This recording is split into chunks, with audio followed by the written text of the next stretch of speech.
शांति। स्वागत है सभी भाई बहनों का। आज की कहानी में सुनेंगे। आज की कहानी इस प्रकार है। एक व्यक्ति अपने घर परिवार संबंधियों से, रिश्तेदारों से, पत्नी से, बच्चों से सबसे परेशान हो गया। अपने फैक्ट्री के कार्यकर्ताओं से सबसे भी परेशान होके अपनी समस्या के समाधान के लिए गुरुजी के पास पहुंचा। तो जब गुरुजी के पास पहुंचा, गुरुजी ने देखा कि बहुत परेशान लग रहा है। तो गुरुजी ने पूछा, कहो पुत्र, क्या समस्या है, क्या दिक्कत है?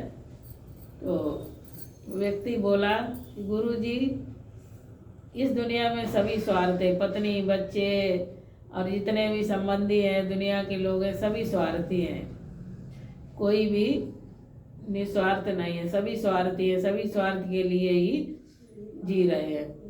तो इस तरह से जब गुरुजी ने इस समस्या को सुना तो गुरुजी मुस्कुराए और मुस्कुराते हुए बोले कि तुम्हारी समस्या तो बहुत गंभीर है, निश्चित ही इसका समाधान होना चाहिए।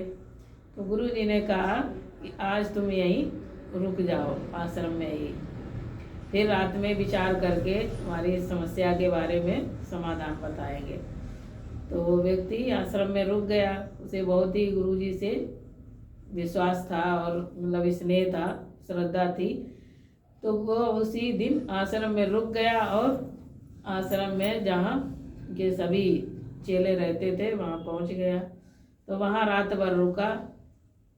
रुकने के बाद सुबह फिर गुरुजी के पास पहुँचा। जब गुरुजी के पास आया तो गुरुजी ने उसको बिठाया। तो पूछा कि कैसा लगा तुमको आश्रम में?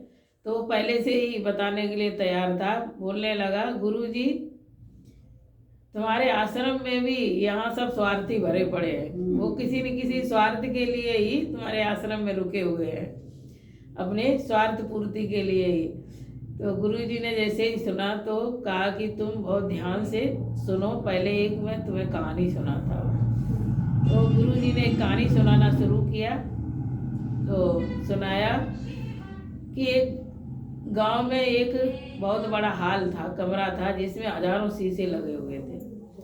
तो वहाँ पे हजारों शीशे लगे चारों तरफ। तो एक छोटी सी बच्ची उस हॉल में पहुँच गई, कमरे में। तो उसने देखा चारों तरफ बहुत बच्चे उसको दिखाई दिए अपने जैसे। तो वो जैसे हंसती थी तो वो सभी बच्चे हंसने लगते थे, और जब वो ताली बजाती थी तो सभी ताली बजाने लगते थे। तो उस बच्ची को बहुत अच्छा लगा वहाँ पे उस कमरे में पहुँच के। तो उसने सोचा मैं बार बार यहाँ आऊँगी। और फिर तो वो बच्ची चली गई। थोड़ी देर बाद एक दुखी परेशान व्यक्ति आया, उसी कमरे में आके बैठा। तो जब देखा उसने उस कमरे में सभी उसके जैसे मुंह लटकाए हुए दुखी परेशान चारों तरफ दिख रहे हैं, क्योंकि वो खुद ही दुखी था, परेशान था, मुंह लटकाए था। तो उसे उस चीज़ों में चारों तरफ मुंह लटकाए हुए दुखी लोग दिखाई दिए। तो उसने सोचा कि इस दुनिया में सब दुखी दुखी है, कोई सुखी है ही नहीं। फिर उसने सोचा कि ये तो जो है हमको सब दुखी लोग दिख रहे हैं घेरे हुए। तो उसने उनको हटाना चाहा, ऐसे धक्का मारा। जैसे ही हाथ करके धक्का मारना चाहा तो वो सभी उसको धक्का मारने लगे चारों तरफ से। तो वो बहुत परेशान हो गया, दुखी होके वहाँ से निकल आया बाहर। कहा अब यहाँ कभी नहीं आएंगे, यहाँ तो सब दुखी लोग हैं, सब हमको मारने को दौड़ते हैं। तो जैसे ही वो बाहर निकल आया तो निकलने के बाद जब गुरुजी ने उसको बताया कि जिसकी जैसी सोच होती है, जो हमारे अंदर भरा होता है, वही हमको दिखाई देता है। और प्रकृति भी वही लौटाती, जैसा हम सोचते हैं जो हमारे अंदर होता है उसी का प्रतिबिंब दिखाई देता है। क्यों, जिस तरह से उस कमरे में शीशे लगे थे, तो एक दुनिया भी एक क्या, एक बहुत बड़ा बेहद का कमरा है जिसमें सब हम आत्माएं रह रही हैं। तो यहाँ पर जो जैसा सोचता है, जिसके अंदर जो जैसा भरा होता है, वैसे ही उसको दिखाई देता है, और वही प्रकृति भी लौटा के देती है। इसलिए हमें हमेशा अच्छा सोचना है। जब हम अच्छा सोचेंगे तो हमें अच्छे ही अच्छा दिखाई देगा, और हमारे साथ अच्छा ही होगा जब हम अच्छा करेंगे।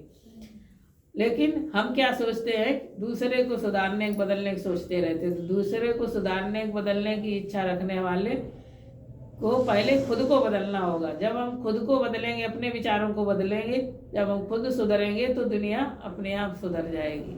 सब हमको अच्छे ही नजर आएंगे, सब सुधरे हुए नजर आएंगे। ओम शांति।